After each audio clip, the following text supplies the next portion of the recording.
高三，学生生涯中最压抑的一年，这一年是人生的一个重大转折，跨越了，前面就是无限可能。如果跨不过，那情况就完全不同了。高三的学生起得比鸡还早，睡得比狗还晚，连996的打工人比起他们都显得轻松。在最近结束的数学竞赛里，施恩拿下第1，全场一片寂静。永斌获得第3，大家欢声雷动。施恩一直都在安静的学习，他的获奖似乎也在意料之中，但永斌看似轻浮不羁，似乎总是以别人的痛苦为乐。能得到第3名实在让人意外，要么是学渣的逆袭，要么背后有隐情。他看不惯施恩总埋头苦学，还成绩比他好，气不过拿拖鞋朝他砸去，嘴上说没故意，本想让施恩出丑，没想到施恩只是提醒他下次小心点。永斌的脸色随即沉了下来，明明说了不是故意的，还要注意什么？这让他觉得很没面子。施恩觉得他很幼稚，有那功夫找茬，不如多记几个单词。空气中充满了紧张的火药味。突然，棒球队的人闯了进来，他们在找一个叫安浩的人，说他欺负了一个女孩。安浩一脸漠不关心，只是说吃个饭没看对眼，之后就没联系了而已。这算什么欺负？棒球队没多话，直接上手。但安浩不是省油的灯，他一个人对抗整个队伍还能占上风，棒球队最终被他打服。施恩一直在注视着这一切，他的目光转向地上的笔袋。安浩急忙捡起笔袋，真诚的道歉。不久，大家换好衣服准备上体育课。施恩检查了下背包，衣服不见了。他回头狠狠地瞪了永斌一眼，但并没有说什么。体育课上大家都在跑步，安浩遥遥领先，而施恩落在最后。跑完后，大家坐在一边休息。永斌和他的小团体开始嘲笑施恩。安浩扔过去一只鞋，让他们闭嘴，毕竟有教训棒球队的经历在。永斌他们不再胡来了。施恩跑完感觉自己差点没命，永斌一帮人又开始取笑施恩。施恩过来警告永斌不要过分，气氛又一次变得紧绷。施恩的目光显得有些恐怖，他这次是来发出警告的。转身的瞬间就被逼到了墙角。永斌要求施恩低头认错，施恩拒绝。周围围观的人越来越多，引来了老师的注意。施恩却说他们只是在开玩笑。晚上施恩一个人在家里学习，有人敲门说是来送外卖，可施恩并没有点外卖。打开门出现的是安浩，核对了地址，原来是送错了。安浩不管不顾，说喝口水再走，没等施恩同意，就坐下来喝水，喝完就走了。第二天有个转校生来了，永斌稍微试探了一下新生，发现新生没什么背景，打算欺负他。新生却坐在了施恩的位置上，新生坚决不让，双方矛盾即将激化。新生本想爆发冲突，但看到施恩手中的笔，一时间不知该如何是好。安浩及时介入，让他们安静下来，这才避免了一场冲突。新来的学生偷偷看了施恩一眼，发现施恩脖子上有勒痕。永斌晚上带着小弟去夜店，施恩的反抗让他很不舒服。永斌想出了一个折磨施恩的计划。施恩最擅长学习，那就从学习下手。西大送货来了，永斌忙着数钱，其他人在室内自得其乐。永斌请教西大，询问皮肤接触芬太尼会有何后果。西大说通常会头晕目眩、恶心呕吐。西大知道永斌没安好心，劝他不要太过分。永斌口头答应，但还是会照自己的想法行事。他给校外的朋友打了电话，安排好了芬太尼。施恩补习回来的路上，被一群人截住了去路，对方直接拿出了芬太尼。旁边的西大开口制止了，他提醒大家施恩还是个学生，虽然收起了芬太尼，但是大家并没有让开道路。施恩从口袋中掏出笔，准备随时反击。幸亏西大介入了，阻止了事情进一步升级。但他救的不是施恩，而是自己的兄弟。如果他反应慢一点，可能就会有流血事件。永斌没有得逞，就把目标转向了戴眼镜的孩子。他已经打听清楚了，眼镜在转校前也是被欺负的对象。他愿意保守秘密，但要求眼镜帮个忙，将芬太尼擦在施恩的脖子上。眼镜犹豫了很久，最后还是决定了。他假装拍打施恩的脖子，说是看到了一只虫子。永斌对此表示赞赏。很快药效就开始发作了，施恩感到视线模糊，胃中翻江倒海。他艰难地走进洗手间，情况越变越糟。经过一番挣扎，他才稍微好转。他摸了摸脖子，这才意识到问题所在。但他接下来的做法让所有人都震惊了，他竟然开始扇自己耳光，声音清脆。同学们都惊呆了，就连老师也不知所措。当被问及情况时，他却说没什么大碍。模拟考试结束，答案公布。他发现后面的题目一个都没做，他怒火中烧，转头瞪向戴眼镜的孩子。戴眼镜的孩子想要解释，但却不知道该怎么开口。他支支吾吾的说不出一个完整的话。施恩知道他是被人指使的，于是转身去找永斌，毫不留情的揍他。同学们只敢远远观看，没人敢上前阻拦。永斌倒在地上，脸上满是血迹。施恩曾警告他适可而止，永斌却不听，这就是不听话的后果。施恩还想要继续发泄，安浩及时制止了他，劝施恩差不多就得了。但安浩那嬉皮笑脸的态度让施恩很不满，施恩便把怒火发泄在了安浩身上。他没有恶意，只是在友好提醒。施恩非要这么做，他只得介入了。看样子冲突又要升级，老师恰好出现了，永斌被送往了医院。永妈一看儿子被打成那样，让施恩把他妈妈叫来。施恩说自己没有妈妈，这让永妈不知如何是好。他只好恶狠狠地说要送施恩去少管所。施恩直接掏出了芬太尼，这事比打架斗殴要严重的多。永斌不肯承认，施恩就把永斌的书包拿了出来，一到书包，满满一盒芬太尼显现出来。永妈这回无话可说，老师建议和平解决问题，建议将永斌转学，永妈也不敢反对。施恩回到了家，施爸问他身上的伤怎么来的，他说是跑步时摔的。施爸年轻时也闯过祸，施爸能分辨摔伤和打伤，说男孩子打架不吃亏就好。转眼又到了上学时间，经历了昨天的事情，同学们看施恩的眼神都变了，而永斌的朋友们却没吸取教训，又来挑衅，叫施恩放学后等着。施恩不喜欢拖泥带水，有事就现在解决，不等放学。教室不适合打架，他带头走向厕所，同学们都跟到厕所门口来看热闹。施恩锁上门，掏出一支笔，那两个人看情形不妙，开始后退。施恩看到这样的气氛，知道不用动手，提醒那两人以后小心点，然后他就收笔走了。那两个人终于松了一口气。同学们很好奇刚才发生了什么，但施恩显得很冷淡，他说了句我跟你熟吗，让大家愣住了。另一边，西大去医院看望永斌，他之前警告永斌别太过分，永斌却没听，结果现在倒霉了。他请西大帮忙平息这事，说出钱不是问题。天黑后，施恩和安浩偶然遇见了，相遇时互相打了个招呼，施恩就昨天发生的事情道了歉，安浩并没有放在心上，聊了几句后各自走了。施恩在忙着学习，安浩在忙着送外卖，晚上安浩就睡在教室里，这让施恩无论多早来都只能排第二。两个来自不同世界的人逐渐开始一起行动。与此同时，西大又开始搞校园贷，业务虽广泛，但客户群体明确，主要是青少年。永斌已经出了院，放学后他打算帮永斌报仇。施恩一出学校就愣住了，但他并不害怕。西大也感到意外，但事已至此，只能硬着头皮上了，只得轻声说了句对不起。施恩在校门口挨了打，立刻引来了围观的人群。西大知道不妙，打算换个地方，眼睛一看形势不好，立刻去找安浩帮忙。安浩本不想插手，虽然他和施恩走得近，但关系还没到帮忙打架的地步，更何况他没空，他得去兼职。眼镜求他帮个忙，说愿意付双倍的兼职费。安浩只能答应了，骑上了自己的小摩托，戴上眼镜去救施恩。同时永斌在放狠话，说要把施恩的手弄伤，让他以后都不能学习。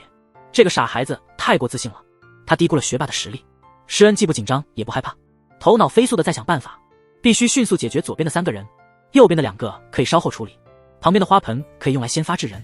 想法很美好，现实很残酷。施恩动手时被西大挡住了，但事情还没结束。施恩另一只手猛击西大，然后抓起花盆扔了过去。他轻松地解决了左边的3个人，右边的2个人就像他预想的那样，他们不敢动他，赶紧让开了道。如果他离开，西大以后肯定没脸再见人。他直接冲上去，使出了一个抱摔。一看到对方失去了战斗能力，永斌马上得意洋洋起来，上前把怒气发泄在他身上，还特意踩在他的手上。关键时刻，安好冲了过来，双方你来我往，不相上下，本可以就此打住，但西大瞥了一眼永斌的表情，毫不犹豫地加入了战斗。安浩虽然有几年拳击基础，但西大的身手不俗，甚至还占了上风。安浩看起来有些吃力，永斌领头又去找施恩的麻烦。施恩是否能够还手，取决于他手上是否有笔，这时候没有笔，只能被动挨打。永斌打得正起劲，眼镜突然加入了战局，战场上一下子安静下来。安浩再次提出停手，人留一线，日后好相见。况且这么多人围攻一个，你们不觉得这样很丢人吗？永斌本想继续，但西大实在是输不起这个人，没有西大撑腰，永斌只好妥协了。毕竟他们3个合起来也不是对方3个的对手，光是安浩一个人就足以把他们打败。打完架后得吃点东西补充体力，但施恩心里只想着学习，他只想去补习班。在2人的劝说下，他最终还是跟他们一起去吃饭了。他们去的是安浩打工的餐馆，顺便帮安浩干了一些活儿。眼镜借这个机会向施恩道歉，施恩明白眼镜是被迫的，并没有责怪他。这顿饭让他们3个人的关系更近了。施恩首次感受到了有朋友的快乐，效果出奇的好。回到家后，他异常的没有学习，而是趴在桌上睡了一觉。西大没有找施恩他们的麻烦，但自己却陷入了困境，因为连一群学生都没对付过，这让金老大感到很没面子。他抓住西大痛打一顿，然后装作很关心的样子去看医生。看医生不是关键，关键是叫永斌过来，让永斌把那些人叫出来，看看对方有多少真本事。施恩回家的路上遇到了下雨，走进附近的店铺买伞，没想到在那里碰到了西大的手下小英。小英趁四周无人，拿起口红，快速咬了一口，吐到了包里。这一幕让施恩完全震惊。小英跟施恩打了个招呼，就准备离开，结果碰到了店员，他害怕被店员发现，立即跑到正在结账的施恩身边，拉着施恩就走。看到外面正下着倾盆大雨，小英决定蹭施恩的伞，顺路在街边吃了顿饭。施恩正是小英喜欢的类型，小英私下留下了他的电话。第2天去上学，永斌又找到了施恩，想要跟施恩好好聊聊。说了的手下没什么可怕的，施恩同意跟他谈谈，但得3个人一起，这次永斌不是来找麻烦的，他是想请施恩帮个忙，帮他向律师澄清芬太尼不是他的。看到施恩没反应，永斌就跪下来哀求，眼镜心软，让施恩帮永斌，反正对自己也没坏处。三剑客就跟着永斌去见律师，但他们没想到的是，结果被骗了。他们见到的不是律师，而是金老大。金老大确定了是他们3个打了西大，拿出口袋里的诊断书，要求他们赔偿1500万。如果要赔偿，就得拿出证据证明是他们打的。金老大笑说，证据什么的他没有，但他是个会为了钱杀人的人。安浩讽刺地说，金老大年纪这么大了还出来抢劫。金老大一怒之下掏出了手中的匕首，再度对3人发出威胁，3天之内要把钱带来，没钱的话可以找他借。他在安浩的手臂上留下了一道伤口，带着他的手下得意洋洋地离开了。自从遇见金老大后，3个人无论去哪里总有金老大的人跟着，甚至连回家都能感觉到有人在跟踪。常言道，知己知彼，百战百胜。施恩约出了小英，想要从小英那里了解金老大的底细。一问之下，吓了一大跳。金老大根本就是个败类，不，连败类都算不上。他贪财如命，只要能赚钱的事他都做。他最喜欢干的事就是敲诈勒索学生，给了钱，他以后还会盯上你，会找机会继续敲诈。不给的话，下场就跟小英一样，不求报酬为金老大干活，而且干的全是违法的勾当。这些都只是小利益，金老大有更厉害的赚钱手段，那就是赌博游戏。这游戏是金老大和外国人合伙开的，加入游戏就送5万游戏币，开始几局你会赢，有时赢的金额高达几千万，但当你上瘾了就开始输，输钱的速度非常快，有时候一把就输光。尝过赢钱的滋味后，一般人很难停下来，控制不住自己就一直投钱。没钱了，金老大还会提供贷款，大多数客户都是学生，没有偿还能力，要么拿家里的车抵押，要么是房子，只要是值钱的东西都可以。什么都榨干之后，就去找家长敲诈，一个个都上当。金老大掌握着很多账户，大部分都是用手下的名字开的，为了防止手下逃跑，逼他们去贩毒，走上犯罪的路，这样他们就只能依赖他提供庇护。有了这层关系，手下们谁也逃不掉。了解了这些信息之后，施恩脑海中浮现出一个计划。第2天，3剑客聚到实验室商量对策。眼镜从包里拿出了1500万，解决今天的问题就由他来负责。钱是通过卖掉爸爸的手表弄来的，反正那手表早晚都是他的，就当是卖了自己的东西。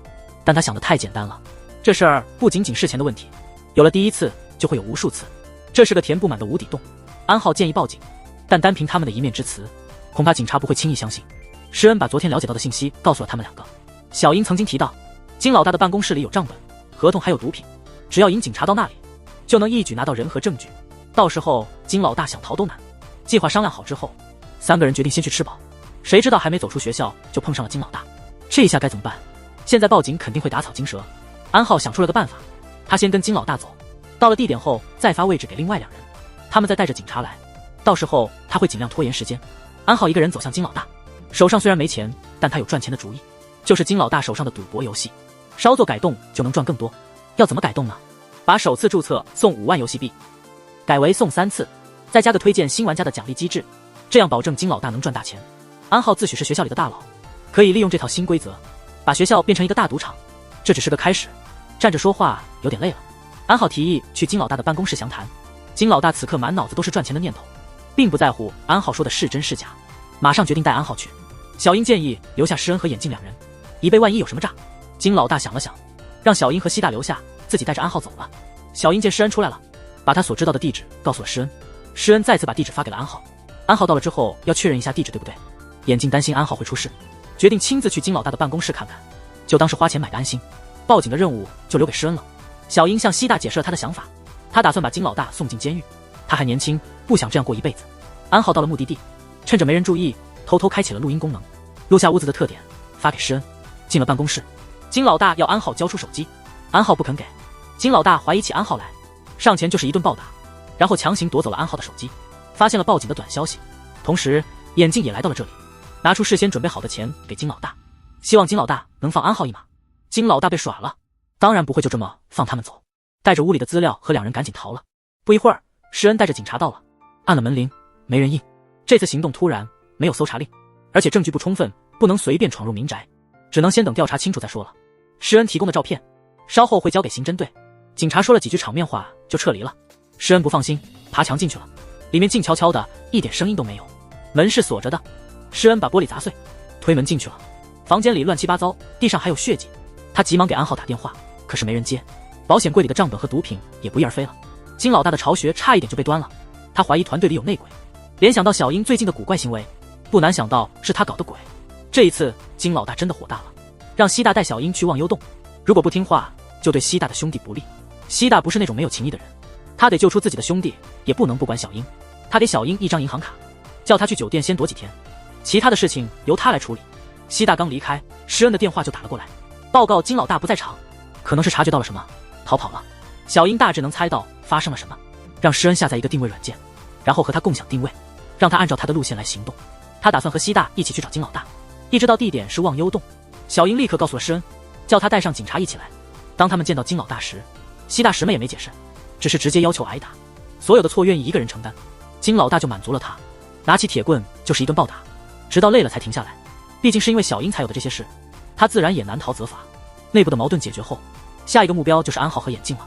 金老大打算让手下的小弟背这个黑锅，因为那小弟还不到岁，不用负刑事责任，这样可以避免不少麻烦。正准备动手，西大站出来阻止，让金老大适可而止。哪有老大会听小弟的？金老大一怒之下和西大打了起来，他自己也有多年的身手，不比西大差，两人实力相当，难以分出高下。谁知道他不按规矩出牌，拿匕首划伤了西大。危急时刻，小英从背后发起了偷袭，抢过匕首并制服了手下。金老大回过神来，开始对付小英，狠狠地掐住了他的脖子。就在这时，远处传来了警笛声，施恩也出现了。他在来的路上已经报了警，警察很快就会到达。此时不逃走，更待何时？金老大逃跑之后，施恩解救了小伙伴们，本以为事情已经顺利解决，谁知道金老大又杀了个回马枪。那警笛声原来是施恩用手机放的，根本就没有警察来。金老大被他们这一连串的花招耍得晕头转向，不教训一番，以后他们在江湖上怎么立足？情势对他们不利。西大跟小英赶紧逃了，遇到街上巡逻的警察，他们不得不改道。安浩那边的打斗非常激烈，对手都是练过的流氓，他们三个不是对手。施恩的脸上也被金老大割了一刀，幸亏警察及时赶到，没让打斗事件进一步升级。但金老大绝不能让警察抓到，他使了个小技巧就逃掉了。如果让他逃了，后患无穷。施恩急忙追了上去，本来想教训金老大，结果自己被打得很惨。安浩后来赶到，跟施恩一起合力对抗，但他们还是不是金老大的对手，用力打不过，只好用智谋。两人相互协作，最终把金老大打败了。警察迟迟才到，将金老大一伙人全部逮捕。西大因伤跑不动了，不想拖累小英，就让小英先走，自己被捕。是，他们被带到警局录口供。眼镜的背景很硬，他爸是国会议员，找律师来处理这事。这次的暴力事件对他们不会有影响。这件事虽然算是解决了，但还有另外一桩事，自家孩子被人欺负，做父母的肯定不能忍。他们的态度是以牙还牙，以眼还眼，怎么被欺负的就怎么还回去。律师亲自出马示范，可眼镜实在不忍下手。安浩伤得不轻，在医院接受治疗。小英陪着施恩去看望他，顺便为之前的打斗向他道歉。小英无家可归，暂时留在医院。安浩一直想念着牛骨汤，施恩心生怜悯，给他带了过来，还给小英带了宵夜。施恩突然的转变让安浩吃惊，甚至有些不习惯，原来施恩也有温暖的一面。眼镜的父亲露出了他的真面目，表面上他很维护自己人，别人眼中他亲切友好，实际上私下里他比任何人都冷酷，没这股狠劲怎么能成为议员呢？这场风波让他大为光火，这不仅是个丢脸的事，也是一个污点。他得好好修理一下眼镜。眼镜拖着受伤的身体去上学，同学们一看到他就围上来，有传言说他们击败了赌博游戏的黑幕，真假尚不可知，他只能含糊其辞，承认有这回事，但详细情况不便多说。吃饭时，眼镜邀请两人周末一起出去玩，他找了一家相当不错的美食店。安浩对此很感兴趣，他没有什么特别爱好，就爱好美食。施恩没什么兴趣，但还是要参加的，毕竟是集体活动。安浩突然想到小英，决定也邀请小英一起。眼镜对小英并不太了解，但既然两人都同意了，他也就没拒绝。回到家后，他翻看了安浩的社交账号，在关注名单中找到了小英，发现里面有很多他和安浩的合影，偶尔也能看到施恩的身影，心里不由得生出了一丝嫉妒。周末很快就到了，安浩和小英笑语盈盈地走在前面，他跟在后面，总是插不上话。两人点了咖啡后就到旁边等着，把他一个人留在那里。施恩一到就直接找到了他们，这让他感觉自己像是多余的人。之后他们一起去唱歌，安浩和小英玩得非常尽兴，而他和施恩相对安静，觉得坐着有些无聊，他出去买些饮料，没想到回来时竟然遇到了一些熟人。这些人以前经常欺负他，他转身就想赶紧走开，好不容易才避开了他们。回来后却发现麻烦还是找上门了，那些家伙打来电话，小英擅自就接了电话，这让他非常恼火。他没控制住情绪，对小英吼了几句，甚至差点动手。安浩急忙上前阻止争执，小英心情不好，一气之下跑了出去。安浩出去看看发生了什么事，房间里便只剩下眼镜和施恩两人。那帮人此时也找了过来。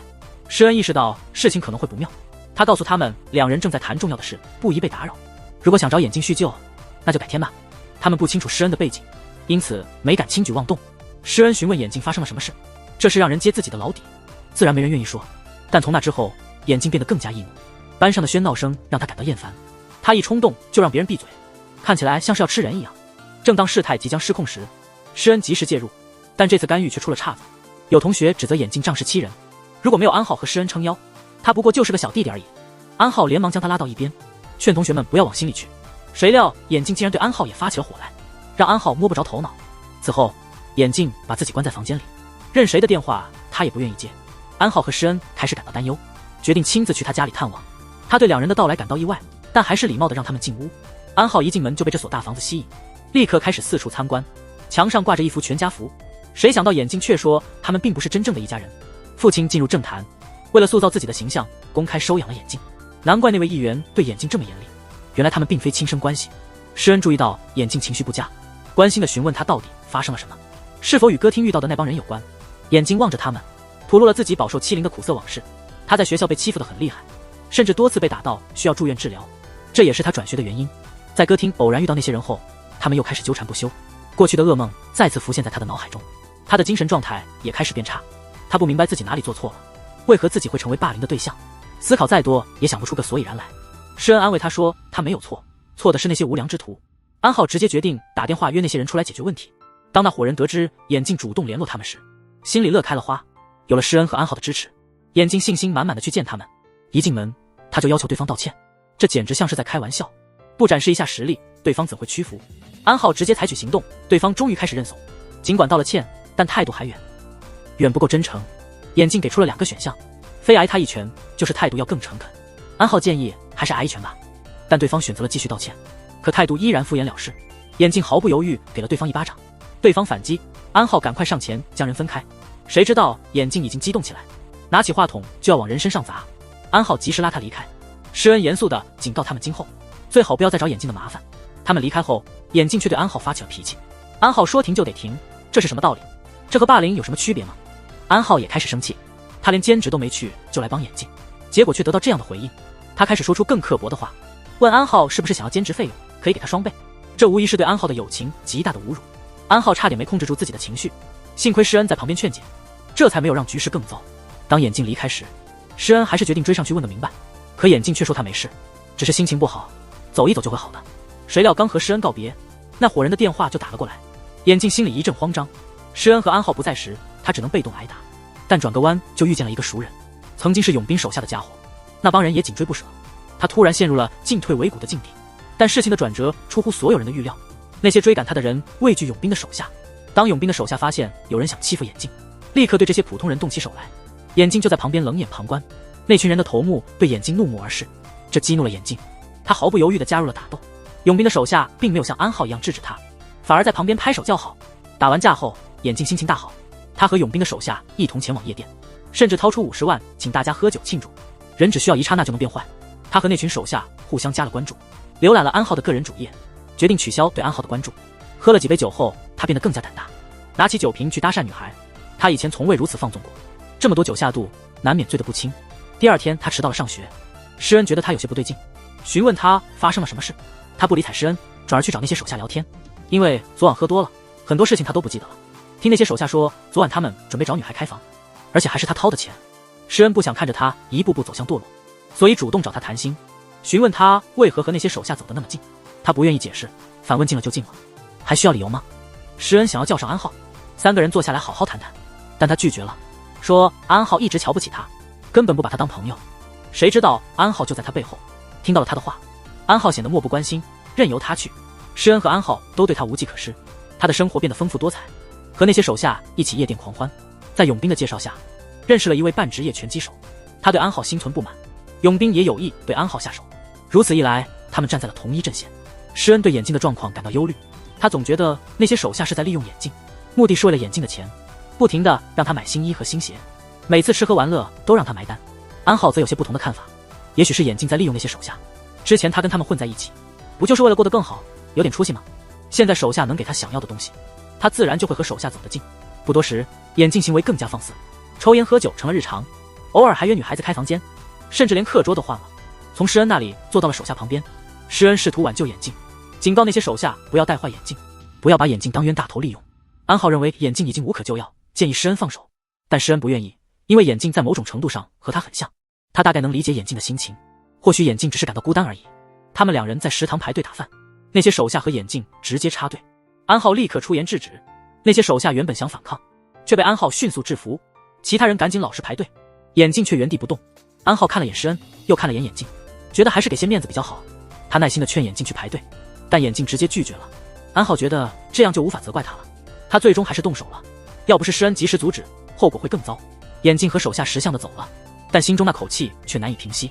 眼镜因为喝多了想要报复，决定不惜一切代价除掉安浩。正好他之前认识了个拳手，他找到拳手出价100万帮忙，时间定在周6，也就是安浩的生日那天。拳手虽然接受了这笔生意，可是安浩也曾是职业选手，两人在赛场上交手过几次，拳手每次都被安浩完全碾压。永斌出了个坏点子，说要行动起来，趁安浩送外卖时下手。他们把摩托车的刹车线给剪断了，安浩发觉的时候已经来不及了，摩托车失控地闯了好几个红灯，最终在一个十字路口摔倒，起不来了。永斌和他的伙伴觉得这次开玩笑开大了，急忙逃跑，只留眼镜呆立在原地。眼镜在那儿不知道在想些什么。安浩的伤势不算重，但一条腿废了。眼镜一直在注视着安浩，这让安浩意识到了一些事情。从此他对眼镜的态度完全变了，不再给眼镜任何好脸色，当着施恩的面叫眼镜别老盯着他，还说眼镜实在是太恶心了。施恩不懂发生了什么，问安浩出了什么事。安浩不想让施恩卷进来，就没说实情。生日很快就要到了，施恩和小英忙着装饰生日会场，那边拳手正在准备热身。眼镜试图打电话给安浩确认他位置，安浩却一直不接眼镜的电话。他改变了计划，打电话给小英问他在哪里。小英有点意外，他们不是闹翻了吗？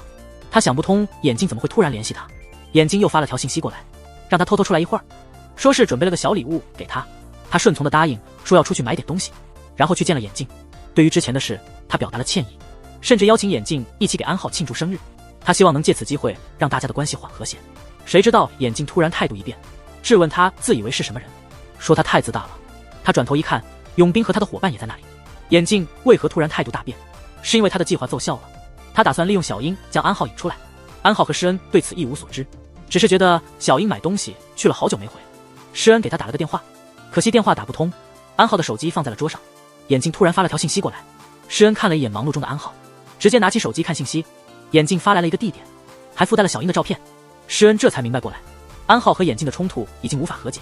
眼镜又发了条消息过来，说这是给安浩准备的生日惊喜。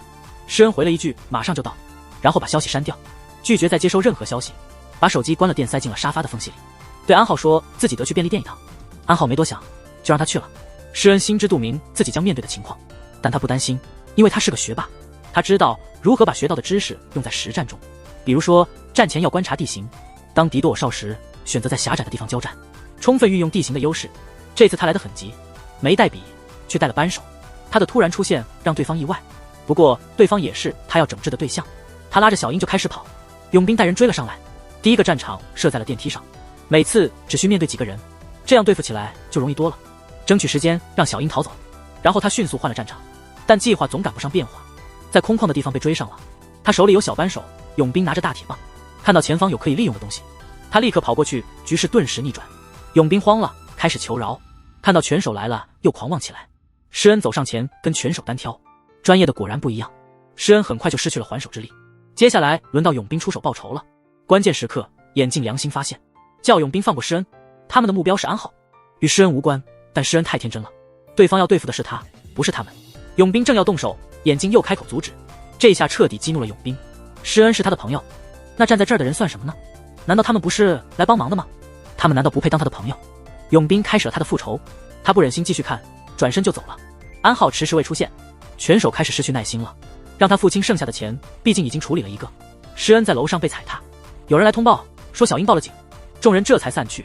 警察很快到了现场，施恩被送上了救护车，但他并没有向警方提及刚才发生的事，只说自己是在玩耍，他想给眼镜一个改过的机会，也不想让安浩知道真相。安浩醒来时，施恩和小英都还没回来，他发现手机关机了，但并未感觉到不对劲。第二天去了学校，发现施恩和眼镜都没来上课。施恩不是那种会旷课的人，安浩感到奇怪，打电话给施恩。施恩在医院，不想让安浩担心，所以没接电话，发了条短信说家中有事，最近不能来上学。安浩套不出施恩的话，只好去找小英，问他昨天发生了什么，为什么电话也不接。小英随便敷衍了几句。安浩越是被躲避，就越觉得事情不简单。去施恩家看了一圈，没人在，而且眼镜也消失了几天，忍不住去问了那些跟班，他们常跟眼镜混在一起，肯定知道点什么，可他们也联系不上眼镜。既然已经说到这了，就把话说清楚。安浩明说他知道车子是他们搞的鬼，维修花了不少钱，应该赔偿。安浩刚警告完，那些跟班就躲到天台去联系眼镜，但电话还是打不通。施恩音信全无，眼镜也联系不上，他们开始怀疑事情闹大了。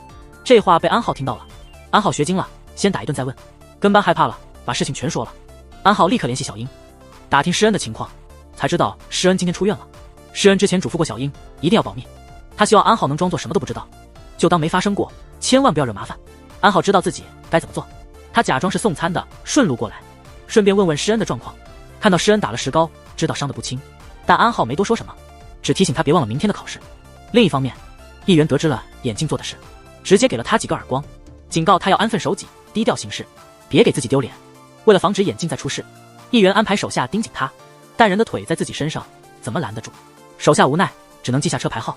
在路上，眼镜开了手机，他看到了安浩发来的消息，警告他快点接电话，否则就是他的朋友遭殃，迟早都要面对的事，总要面对。眼镜打了电话过去，安浩约他见面，有事要解决。不知是因为害怕，还是想证明自己，他不想孤身一人，又花钱请拳手帮忙。与此同时，小英联系不到安浩，急忙打电话给施恩，坦白说安浩已经知道真相，可能会找眼镜麻烦。在拳击馆，安浩准时到达，眼镜带了一帮人来撑场面。考虑到曾经的友情，安浩劝他还是回头为好，但他不听，非要走到底。既然不吃敬酒，那就吃罚酒。安浩直接开打，来了个重拳，台上的拳手跃跃欲试，安浩丝毫不怕，但上台前得先热热身。两人开始交手，全程被手机录了下来。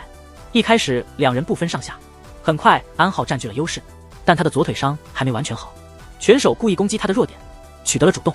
安浩迅速调整状态，这让他分心了，头部遭到重击，摔倒在地，无法再站起来。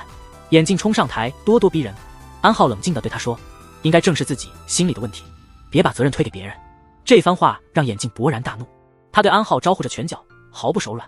旁人见势不妙，也加入混战，各怀鬼胎，各自报复。安浩就这样被人群无情踩踏。同时，议员的手下通过车牌找到了这里，他们决定把眼镜带走。安浩一直未能苏醒，跟班赶到他的呼吸，突然意识到事情严重了。众人害怕惹上麻烦，匆忙逃散。跟班也想逃跑，但被议员的手下堵住了去路。事情闹到最后，问题落到他们头上，此时离开只会引来更多问题。手下保证会帮他们摆平一切，但要求他们留在现场。眼镜看着倒在地上的安浩，终于悔悟，认识到自己的错误，但一切认错已经太迟。安浩再也听不见任何话语，眼镜情绪崩溃，被手下带离现场。与此同时，施恩和小英四处寻找安浩，但始终找不到他，电话也始终无人应答，两人焦急万分。在拳击馆，议员的手下对跟班嘱咐，警察来询问时保持镇定，按照他们的说法行事，本应在一起训练拳击，谁知安浩在休息时突然倒下。另外，要确保录像全部删除，至于监控录像，议员手下会处理。不久，安浩被抬走了，跟班被叫去接受询问。议员手下取走了安浩的手机，向施恩回了一条消息，说正在练拳，稍后联系，然后将手机塞回安浩的口袋。议员得知这一切后，对眼镜又是一顿严厉的教育，才刚刚警告过不要惹事，却又闹出了这么大的动静。